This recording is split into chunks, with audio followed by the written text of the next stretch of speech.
Hi, and thanks for watching On Art. I'm Anu Subramanian. This week, we'll meet a multifaceted artist and paint a mural with Ruchin Soni. Plus, we'll find out what's new on mojarto.com. That, and we've got an update on the fire at Delhi's Natural History Museum.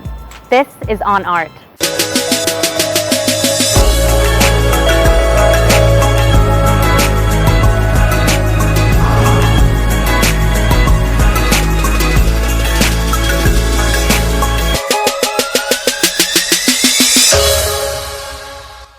Ruchin Soni is a muralist. That is, he makes huge works that are meant to last a lifetime. Think of Michelangelo's ceiling at the Sistine Chapel. I recently came along as he made some murals right here in Delhi.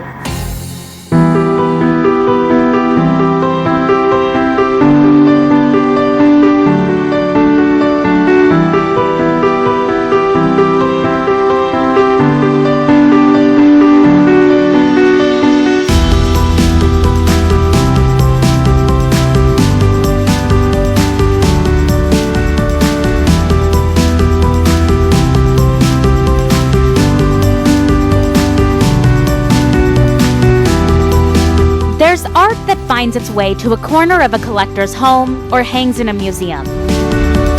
And then, there's art so big it needs a whole building for a canvas. Here is Ruchin Soni's forte.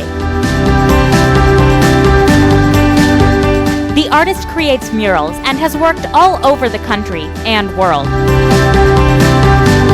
By nature, these draw our attention, make us marvel. Ruchin has taken this fact and used it for good. Here he is painting a wall in Sakib, brightening the space around a plot of land where neighborhood children often meet. I love making murals because I've studied mural painting from Baroda. I've done my master's in it. And I've always been inspired by Diego Rivera's work.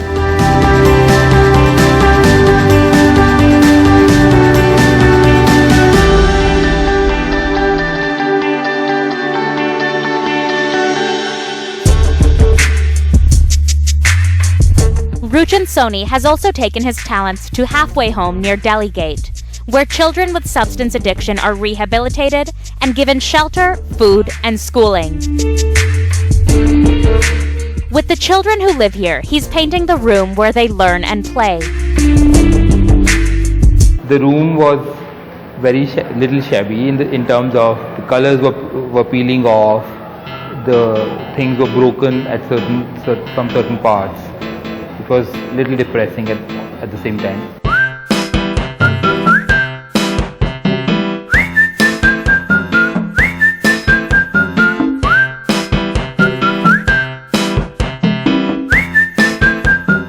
On the first day we had a brainstorming session where I showed them some images of street art that other artists have done, the work that I have done. I showed them a few videos on street art, and then we did some drawing. I encouraged them to imagine the scale of the walls and think in terms of the scale and do something with that. On the second day in the morning, first thing we did is we discussed all the drawings, like what are the elements that we can actually use from all these drawings on the wall. Based on that discussion, we did the whole thing. Like for example, this particular mural was one of the drawing by a kid, and it was so impressive and so beautiful that we thought, okay, the whole thing has to go as it is on the wall. The fish painting was first drawn by a 13-year-old boy who stays in Halfway Home.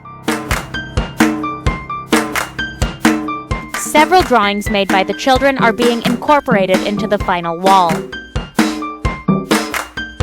When we started painting the whole thing, they all became their whole approach changed. They all started working as a team, they all wanted to do a lot of things, and they were super excited, and they are still very excited. So it is very therapeutic.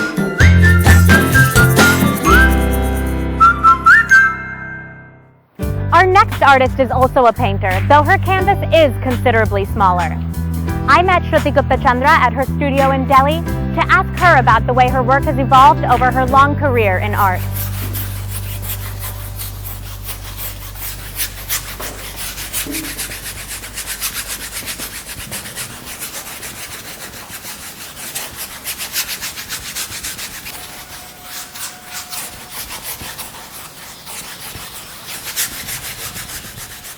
I usually lay out all the colors in front of me, and then what I respond to or react to at that time, that becomes my color for the work.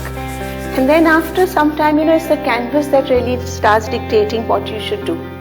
It has its own voice and it keeps telling you, yes, this is it. And you have to be actually alert and aware to see what the canvas is saying.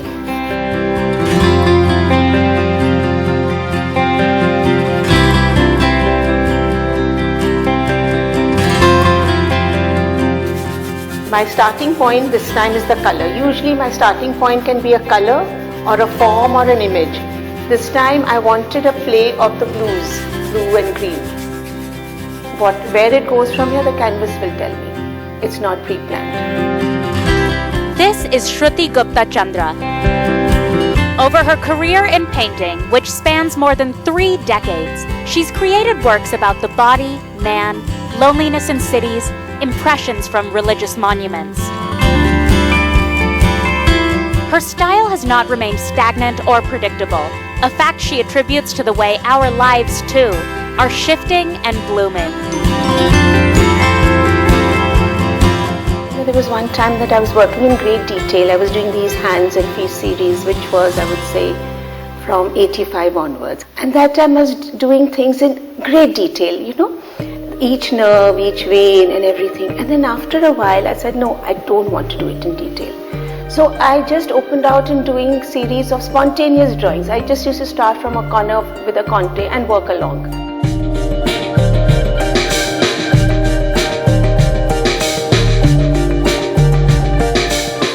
And then I realized that it was something to do with the fact that I had at that time given birth. I just had my first child, and my whole feeling was something else. Let's get this going. So it was full of energy, full of dynamism. So, but you can only realize this in retrospect. Shruti paints in her home studio as well as at Delhi's Triveni Kala Sangam. Her interest these days? Architectural stories, the drama in the details. I love the play of, the whole lines, the dimensions. I find it very intriguing. Light coming through the jalis and how it comes into and attacks those planks that are there. Of course, you're guided, if you're working honestly, Anu, you're guided by your own, you're reacting to those certain things that are what is provoking you, what is exciting you. So, willy-nilly, your works follow a pattern.